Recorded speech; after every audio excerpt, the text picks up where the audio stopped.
Boa noite, pessoal. Vou fazer um vídeo aqui mostrando um pouco do som do Fox. Eu dei uma melhorada nele colocando um sub de 12. Daqui a pouco eu mostro. Primeiro eu vou mostrar aqui como ficou o som, depois eu vou mostrar por onde eu passei o cabo da bateria. Então aqui está o som original dele com o sub desligado.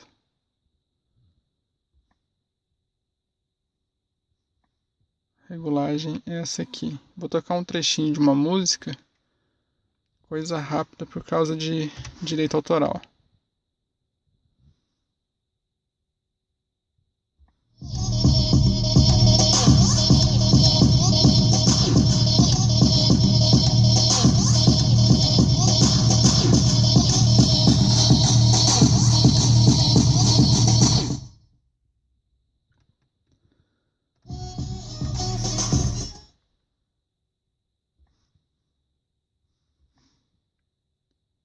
Agora eu vou tirar o grave e vou ligar o sub.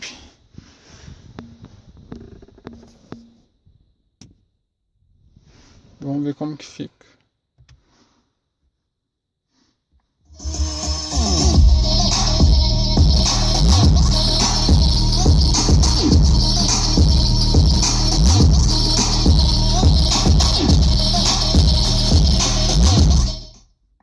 O grave está bem baixinho.